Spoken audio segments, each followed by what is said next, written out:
Good afternoon, Hattiesburg. It's Toby Barker. Thank you for joining us for this Thursday afternoon briefing on COVID-19. We will go over our test numbers for today.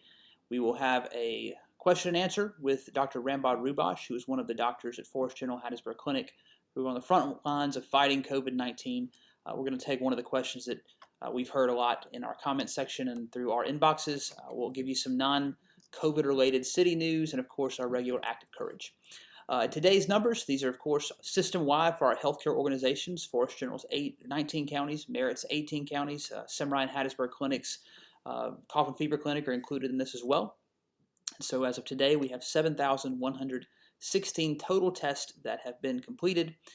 837 of those have come back positive. Of course, those are not all Forrest and Lamar counties, and those are not all active cases. Those are the total number of positive cases that our healthcare organizations have submitted since this began. 5,868 negative tests, and right now we have 410 pending tests. Our two goals in what we do with COVID-19 prevention, we're trying to protect vulnerable populations. We're also trying to prevent overrun of the healthcare system by slowing the spread. Of course, vulnerable populations are people over the age of 60 and those with underlying or chronic health conditions. And the two metrics when we try to prevent overrun of the healthcare system are, of course, hospitalizations and ICU admissions. Today, we're back up to 41 people who are in the hospital who have tested positive for COVID. This is, of course, combined Forrest General and Merritt Health Wesley. Most of those are at Forrest General. That's a little bit above the average of the last 14 days, which was just under 37. We have two patients who are showing symptoms, but we are still awaiting their test. ICU admissions, we have taken a step forward, and those ICU admissions have come down. We're now at 14 people who are in the ICU right now who have tested positive for COVID. That's almost right in line with our average over the last 14 days. So that's an encouraging development that number has dropped today. These are how the trends have gone since this started. Of course, we've kind of hit in the last several days. We've kind of stayed between 35 and 41 hospitalizations between our two hospitals, and our ICU admissions, of course, got up to just under 20, and now they've fallen again. Again, encouraging sign there.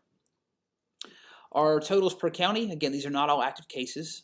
Some of these folks have recovered and are back at work, but Forrest County has 283 total positive. Lamar County has 136, and that makes a combined area for the metro area of 419. Forrest County, of course, added about 10. Lamar County added 9 today. And so that's kind of where we look in terms of how this is going. We look at new positive cases. And so our metro area today had 19 total new positive test cases. The orange line is Lamar County. This is the 5-day rolling average. It takes the day of, the 2 days prior, the 2 days after, averages them all together, and that gives you your 5-day rolling average for a particular date. Lamar County, again, kind of stays between that 2 and just over 4. Forrest County, of course, we've seen a big jump in the last several days, and Dr. Dobbs in Governor Reeves' briefing today brought attention to this as well. Forrest County, that 5-day average has continued to creep up, and of course our metro area, our 5-day average is at the highest point that we've seen thus far. And so again, trying to, as we look forward and try to think about when things can reopen in Hattiesburg, not only do we look to the governor in terms of what he's going to allow, but we also look at our own local data and really want to see those numbers level off or start to come down. All right, so one question that's come up over the course of the last few days deals with kind of the difference between the crowds at grocery stores versus the crowds at restaurants and churches and other things. And so I was able to steal about 5 minutes with Dr. Rambod Rouhbahksh today and to get his insight into kind of why do we give those things greater scrutiny when it comes to when do we reopen. And so I will turn this over to our interview that happened just a few minutes ago, and hopefully it will provide some insight for you. Thanks for joining us today. And we've got a couple questions that have come up on my Facebook comments and messages we've received as a city. And just wanted to throw those out to you to see if you can kind of give us your opinion, since you're kind of on the front lines of this thing. What is the difference? There seems to be a higher level of scrutiny when it comes to whether we're going to, for example, open restaurants or open gyms or open church again, versus when we at the same time have hundreds of people sometimes going into a Walmart or a lot of people going into a grocery store, a building material store. What's the difference there, and is there a different level of impact that people might have? Is there a different kind of risk involved with like restaurants and churches and things? Absolutely. That's a great question. So I think the main ingredient there is the intensity of exposure. How long are you near a person and at what proximity? And the closer you are to a person and for a longer period of time, the more likely you are to get whatever respiratory droplets you're going to be excreting. So the necessity to go into grocery stores is what it is. We have to eat to some capacity. But the other issues associated with crowd control, maybe we've decided as a society that some of these things can be put on hold for a little while, whether it's mass gatherings for funerals or church or whatever else. But it really, the scientific answer is it has to do with the intensity of exposure. And so the longer you're around someone, if you're across the table for them at a meal or in the same in sort of a sit down session, I mean, so you're more likely to have. Is there a length of time that's kind of key when it comes to when you're more at risk? There's no magic to the amount of time. The CDC calls it the proximity and the duration. So how close are you and for what duration of time? If you're right in the middle of taking care of a patient as a nurse and they sneeze in your face, well, you don't need to be there for very long to have a high level of exposure. So the longer you're in front of that person, the more likely they are in the course of just being a human, which is breathing, maybe coughing, maybe clearing the throat, maybe sneezing, or maybe touching their face and then touching something else, that you'll be more likely to get whatever it is that they have. So again, it's the duration and the proximity, and there's no magic number. It's not 2 minutes or 5 minutes or 10 minutes, quite honestly, because we haven't studied it. But it'd be, kind of foolhardy to say there's any magic to it, because it just takes one sneeze or cough within a few seconds to give you high level exposure.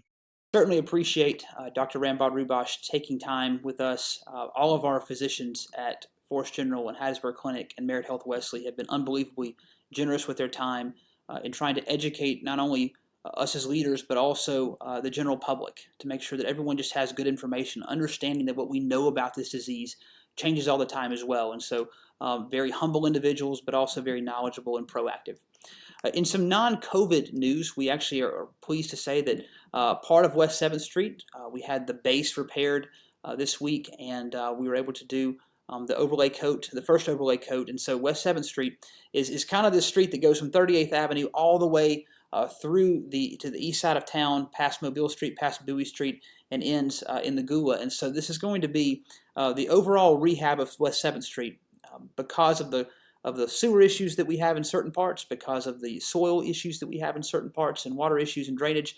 This whole process will be about 5 or 6 phases, but we hope in about 2 years that West 7th Street is completely redone, that has a good base that can last for decades to come. But getting that part between 31st Avenue and 38th Avenue, that'll be done tomorrow, and that street will open back up. And we're pleased to have this street, which is near the university, completed. And so I look forward for all of you Highlands residents, for all of you who live on West 7th Street, who take that route to get to Hardy or out into Lamar County.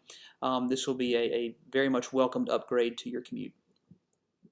Of course, our regular Act of Courage, these are folks who do, and organizations who do good things to try and help our community during this time of crisis. We want to specifically today recognize the Mississippi Polymer Institute and Oxiteno.